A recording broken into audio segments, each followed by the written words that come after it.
Good evening, and welcome to Issues. Today we have DaleButler. We're going to talk to him not about politics. We know he's a great politician, but our focus is going to be on homelessness. Good evening, Mr. Butler. Good evening, and thank you for having me on the program. Good to have you with us. My first question to you is, what gives you that passion for the homeless? That's a very good question. I think it comes from my background. I grew up in the Angle Street area where we saw so many characters. We used to call them alcoholics. They were very respectful, but they didn't quite fit in. You know, they would wander with dogs like Weatherbird and many other people. I discovered that many people in the community would often help them with a sandwich or offer them an opportunity to take a bath, etc. And in my particular family, my grandparents and then my aunts and sisters were often helping people who were in need. And so that became a part of my life. I've always had an interest in other people. And when I went to Central School, for example, I often would talk to the children who were in the Sunshine League. Some people would make fun of them. I was taught not to do that.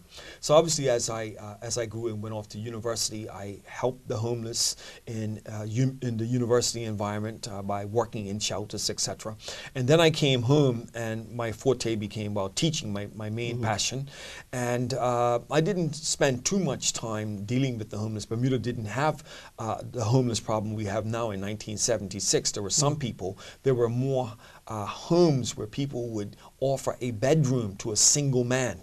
And so you might find 5 single men living in a person's home with the landlord. How did I know this? Because I was working with some of the politicians of the day when they were knocking on doors, and very often we would find these homes and meet 5 people with 5 different surnames. And that's how they were resolving the issue of single men looking for accommodation then. Well, we know what has happened because of the increase in wealth now and the displacement of more and more people who do not have a family home for a variety of reasons. It could be drugs, it could be alcohol, it could be because they didn't pay the rent, etc. Now they are asked to leave that family home. So where do you go in Bermuda? And not, at the same time this was happening, those homes that were taking in single men and single women, they were being sold. Or the children of the landlord were moving into those homes. And so these single men don't have anywhere to go. So the Salvation Army got involved, and some other agencies in the community got involved, so that we, at the moment, only have 1 or 2 shelters. Now, when I became the Minister for Social Rehabilitation in 2007, I found a report from the late Nelson Bascom, and it concerned me that it was on a shelf. It concerned me because people often say that reports are done with the best of interests and intentions, and they end up on a shelf. And I found this unbelievable report chaired by Marva O'Brien, and they were very creative. Minister Bascom and Ms. O'Brien, they had university and high school students go out and do the research. And I think the report was done something like 2003, 2004.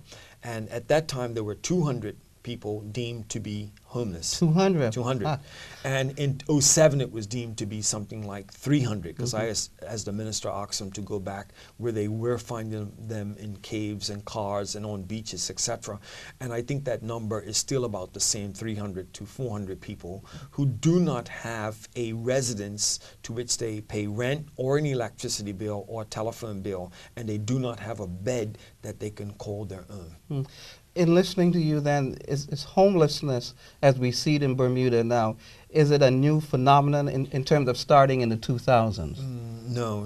There was always some degree of homelessness, as I mentioned, with those characters who often found themselves sleeping on a porch or under a bench or something like that, but their numbers were small. Since Bermuda's boom with the HSBC coming here, especially, and the displacement between the skills that people have and the skills that the country needs. If you don't have a job or you lose a job, or because of the impact of alcohol and drugs, you're going to find yourself getting further and further behind, and a significant part of your contribution in life is to pay that rent or that mortgage. Yeah. Now, would you say that many of the people who are homeless today, is it a matter of their own fault? Is it the economy? It's a combination of factors. Sometimes it's a mental problem as well. That's what they discovered worldwide. It's mental, it's drugs, alcohol, it's the economy. People fall on hard times. And in Bermuda, where do you really go if you fall on hard times? If you need a place for a month at maybe $300, there's nothing. You're stuck. And if you burnt your bridges with your sisters and your brothers, and they're struggling too, it becomes an almost impossible task. That's why those homes that used to be spread around Bermuda, where they were rented out to single men and women, made a difference, and they've disappeared. Yeah, and you answered the next question I was going to ask is, what about the families? But in listening to you, some of those families are struggling themselves, yes, and are not able to yes, help the brother, the sister, yes, the nephew. Is there a working definition for homelessness? Well, there is an international definition for people who are homeless. As I mentioned, if you don't have your own bed, a roof over your head on a regular basis, paying rent, there's nowhere where you can go that you can call your own. I think you would fit into being homeless. Okay.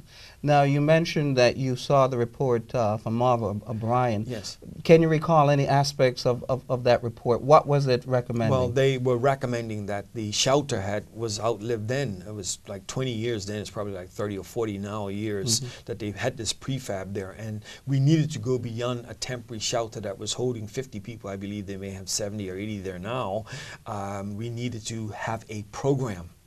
And that was the direction we were moving in, where they would be screened at the beginning. There would be classes for them or counseling for them so that you could graduate them out. It wouldn't become a permanent residence as it has become for many of the men and women who are there now. Now, when you were the minister, was it, did you attempt to adopt that program, or did you start something new? Well, we were in the transition phase. First, we had to get the Salvation Army shelter built, and then we had to rebuild the relationship because there was a fallout with a former minister, so I attempted to rebuild that relationship. In fact, it was pretty easy for me because I had an excellent relationship as the principal of DaleButler when they were building the big Salvation Army main church. I put them in the school, and as security. They were there as security. They didn't pay a penny. You know, I just said use our facilities, and they did. And so I personally had a good relationship, and that enabled me to work very closely with the various majors that came and left towards moving towards having a shelter. The difficulty in finding a brand new shelter, we had plans on we were beginning to get money, was to find a place that was not too far from Hamilton. You could go to St. David's, but how are you going to get them to town where most of them wanted to be or they had jobs? So we were looking at a piece of property that the government eventually bought all of it, and we were looking at getting going on that when I left the ministry. Now I'm very happy to say that the government has made a commitment to work with the Salvation Army and other agencies. There are many people out there that we can salute who are doing their part in many, many ways. They're feeding the homeless. Your church itself has an excellent program, and it's now broadened it to the Catholic Church in Warwick. One of the pastors there at Christ Church, he had a background in Dunmore, Reverend Dunmore, in homelessness in Scotland. And one of the first things he did was to get a program started there. So there are a lot of people, far and away, numerous people out there who are doing things to feed them. But the government program was going to work with the reputation that the Army has and others to have this transitional development program. In fact, Dr. Brown at the time said he did not want a facility that was going to house people for life. There had to be a program where they could get the psychological counseling or the drug counseling that would see them make steps towards getting out and being self-sufficient with a skill. The businesses in Bermuda, in your recommendation or even now, would they play a role? They already do. Many businesses very quietly donate, not leftovers, but they donate goods and they donate food to feeding the homeless. They do it quietly. We have the Eliza Doolittle program that have people in the community. I've sponsored people in my own area who are doing things. They're new on the horizon, as it were, about 5 or 6 years there. So all of these agencies, I saw it as the minister could come together and assist the government with the Army as the sort of like the lead group, as it were. Somebody has to take the lead in a homeless council, and that council would set the foundation for developing the type of program that we needed. In fact, we sent the permanent secretary to Canada to a first-class facility to gain expertise to bring it back here. So everything was about to be put into place, and then I left. Okay. Recently, I've raised the issue, and I believe the government has identified a facility that can be used as a transitional facility for the homeless. Yeah. What is the present state of homelessness in Bermuda? I know you're not the minister Yes. now, but are you still in touch? Yes, I am. I did a documentary on it. I didn't believe that we had Bermudians sleeping in cars and in trees. I went out and found them 3 and 4 o'clock in the morning, and with their permission, produced a 1-hour documentary that was sold out 4 times.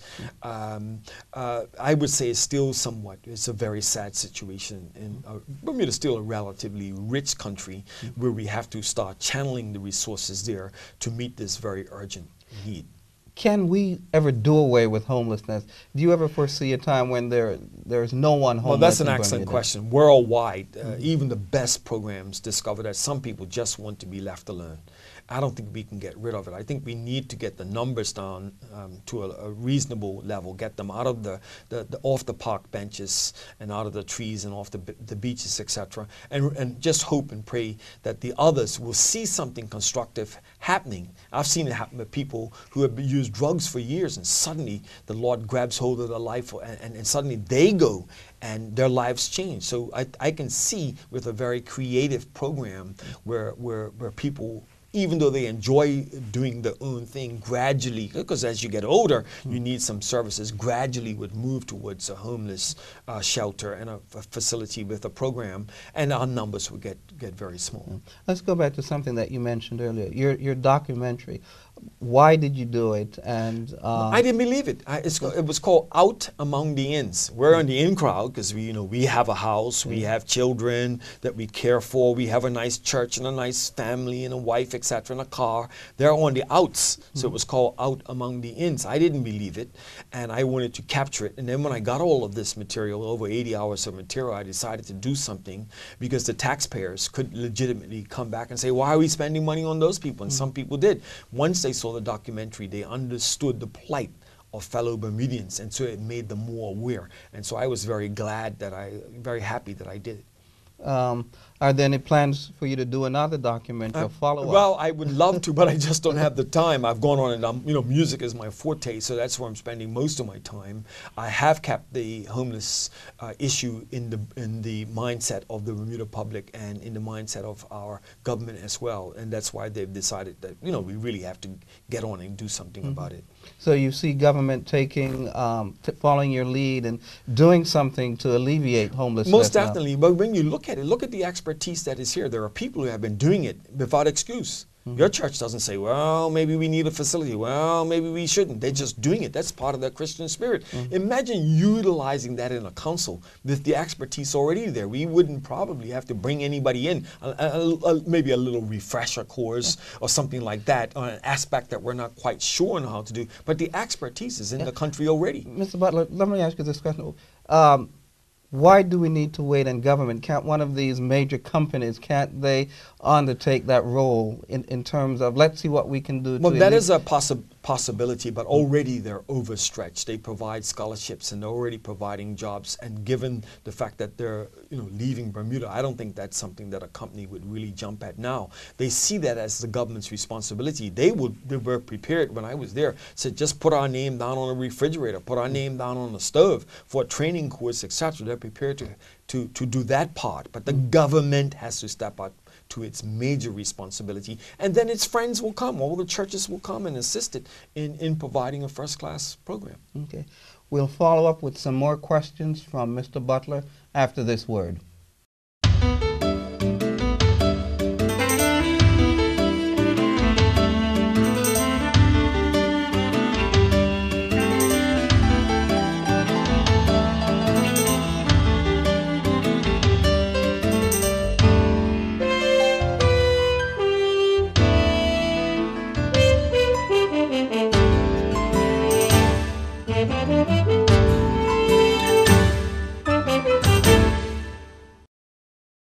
Welcome back to Issues. Our guest today is Mr. DaleButler, and we're looking at the issue of homelessness in paradise, Bermuda being our paradise. Mr. Butler earlier told us that his interest in the homeless individuals began when he was just a small boy. One of the things that was news to me, he indicated that back then in the early 70s, that they would have homeless men staying in homes. Someone would invite these homeless individuals into their homes, and they might have a 3 or 4 bedroom home, and these individuals would stay in the home. So that was quite interesting. Maybe some of the listeners and the viewers remember those times. But now let's go back to Mr. Butler. Mr. Butler, you mentioned in terms of defining and describing those who are homeless, some of these individuals are mentally ill. Mm-hmm. What do we do with those? Because as we walk down the streets here in Bermuda, we see that. We can see evidence of that. Apparently there was some type of a movement 10 years ago to send people with mental illness back into the community. Mm-hmm. I don't know if that's worked or not. There have been some instances where people have been attacked, but not in Bermuda per se. Right. But we have noticed an increasing number around town who perhaps should be in an institution. It's, I guess, a change in how they're now dealing with their clients. Right. It's unfortunate somehow that these individuals, sometimes when you offer to take them off the street and put them in homes, their lifestyle has been so much on the street that they seem to revert back to that environment, and it's really tragic. Mm-hmm. Now, in terms of our economy today, there are some individuals who are put out of their homes because the economy has affected them. Now, in listening to your definition, would these individuals fit in your definition? Well, yes. Do they have a place to go to at night or during the day to take a bath or to go to rest or to cook a meal? Mm-hmm. If they don't, they can be described as being homeless. A growing problem in Bermuda are younger people who felt that they could go out and pay for a 1-bedroom, sometimes with a girlfriend or boyfriend, and they have for 6 months. And then if the relationship falls to pieces and they're unable to pay that rent and they've fallen out with their parents, they find themselves having to bunk on somebody's floor. There's a growing problem there. There was a young man who was hoping to build some like dormitory type buildings for younger people, but the area that he chose, the residents sort of were up in arms about that, and nothing happened. There are some children in foster care who, when they reach the age of 21, it used to be 18, the government extended it, the parents say, we no longer have a space for you, for a variety of reasons. Mm-hmm. Maybe they didn't bond, maybe the child is a problem, don't have a job or steady income, or may have some type of a problem. Those young people are homeless too. They have no parents. The foster care parents can't do anything else for them. They're now adults. That's a growing problem in Bermuda as well. Yeah. And we don't want to divert too much from homelessness, but you mentioned young people who've lived with their parents mm-hmm. and somehow move out. Let's just touch on a little bit for what we're seeing in terms of our young people without jobs. Mm-hmm. What would you say contributes to this? You have a background of education. Yes, yes. Why are we seeing so many of our young people, especially young men, in the middle of the day, you see them on the street? Oh, too many groups. Yeah. We could have resolved that in 1976 when I returned from university, when a group of university students, we did a survey of Bermuda's national hangout areas, and there were only 10. And 10 years later, there were 30. And another 10 years, 30 years later, there was something like 40. And we were told at the time by the powers that be, so what? They're just sitting on a wall. And we felt that idle hands would lead to the devil's workshop. Yeah. What is happening with young people now, and I see it at career fairs, they all head towards the actuary tables, the accountancy tables, the medicine and doctors, those higher level skills, which is great. We do need doctors and actuaries and accountants. But if the child does not have excellent grades, they won't get into those schools, they won't be able to compete in those programs. And if their parents haven't saved for them to go to university, they will become very discouraged and discover that they'll have to look at their second or third option.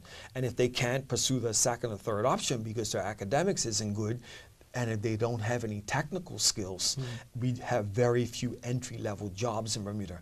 If they've always shown disdain to hospitality, where their parents made a career as waiters and as chefs and as kitchen assistants, then there's very little in Bermuda because there's no industry for you. I meet a lot of young people. When I started teaching in 1976, they wanted to be doctors. 4 years later, they wanted to be pediatricians. That's 4 more years.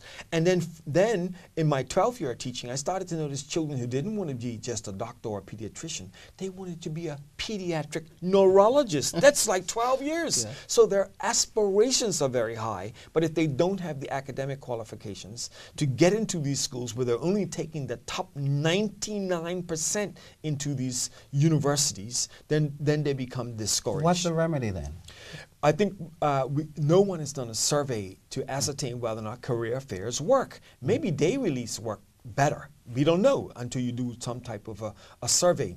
We do need a greater emphasis on technical skills, because if you have those skills and you don't make it into your first year of university, you can rely on those skills and save up and then go, which many of us used to do. I did it as a laborer. Basic skills, I saved up every summer. Entry-level job. So I think more counseling, and counselors are doing a first-class job, but I think we have to really sit children down and get them to perhaps go into more day jobs. It's beginning to happen now, where they're mentored, where they can come for a day. Ideally, you want to send children almost for a whole term, where they disappear out of schools maybe in year 3, where they're actually working in a business for a term. Radical, but it's possible. Yes, yeah. And as I listen to you, it seems to me that a possible key to avoiding or averting homelessness, these young people who do not have the academic ability, if they were steered into some technical areas and learn a trade. And hospitality. Yeah, and hospitality, because carpenters, electricians, plumbers, have you ever tried hiring one of those folks? Yeah, difficult to find them. And they're very expensive. Yes, well, we cannot force them to go in. Even though the country might say we need 200 chefs and we need 200 carpenters, you cannot force a young child who sees his best friend pursuing a career as an actuary. He hears about the salary, he sees those offices, he gets impressed. So it's a real difficult thing. For example, my sons, I have one who was an excellent waiter. He wanted to pursue art. I had another one who would have been a brilliant chef. He's now a professor of law. So you cannot force your children in that area. Now, luckily, they had the academics, but for children who don't have the academics or the financing, I'm getting more and more children who come in September saying, I need $20,000. It's too late. Rather than taking school trips to go skiing or on a 1-week language development course, why not save those funds and use those funds for tutors to improve the academics, or pay for your child to actually work in somebody's office weekends and during the summer. Now, Mr. Butler, you told me a story once about paying. Yes.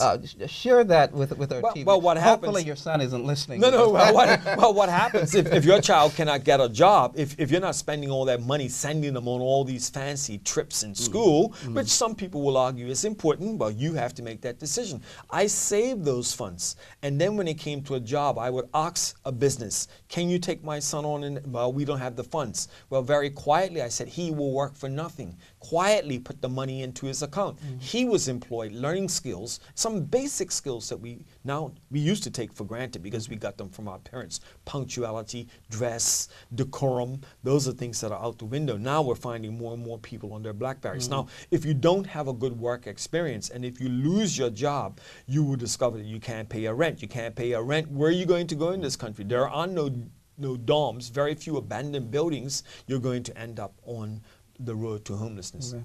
Now, you mentioned hospitality, getting into the hospitality industry.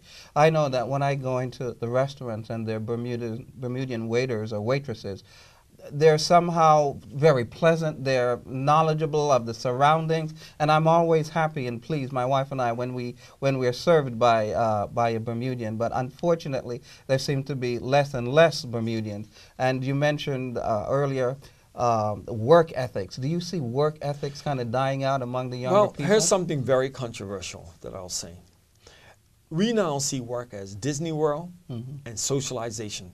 So while our parents came in and came at 7:45, and they were at their station at 8, a lot of our young people come in at 8:15. In fact, they call you at 8 o'clock to say they're going to be late. They're already late. And then they have to socialize about what happened last night. So they don't really get to the station until 8:45. In between is the use of the BlackBerry, almost every minute. And so that's going to have an impact on their current employment and opportunities for advancement, as in going up the ladder. And then if there is a downturn or you have to lay people off, they're likely to be the first ones to go. If they've invested in a car and they have loans and they have no job, sooner or later they're going to have to sell that car to pay for it. Sooner or later the landlord's going to say, listen, I need my rent.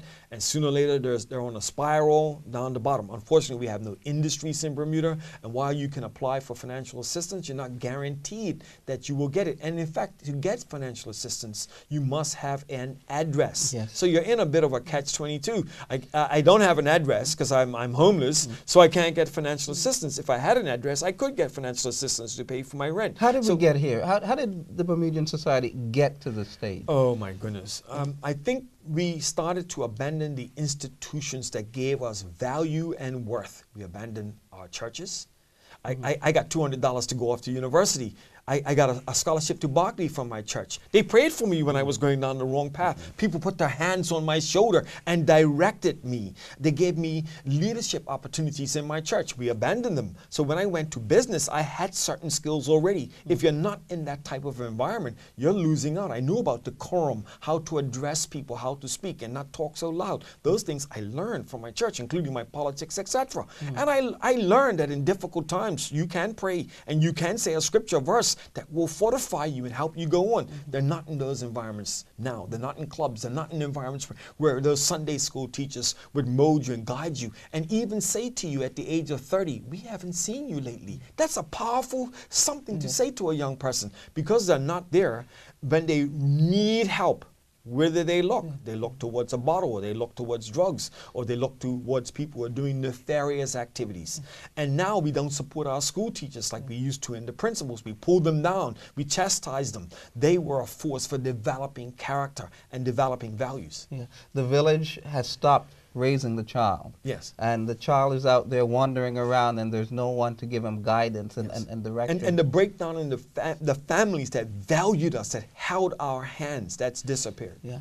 Now, as I'm listening to you, it seems that in terms of homelessness, someone starts the path of homelessness from their own very home. Maybe the parent isn't giving them the guidance necessary.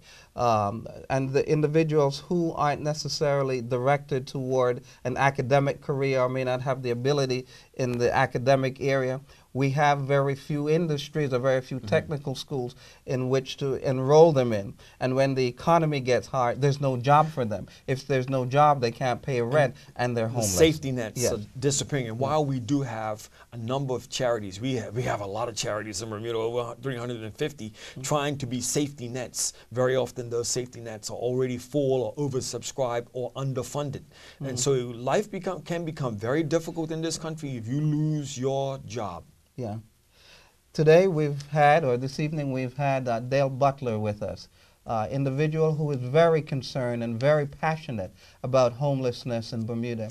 He outlined a plan that he once had in terms of alleviating or reducing homelessness. He also indicated that now the government has taken interest in that area, and also the churches here in Bermuda are involved in alleviating homelessness. And Mr. Butler, we thank you for being with us, and have a good evening. Thank you. We look forward to seeing you and having you with us in our next issue of Issues.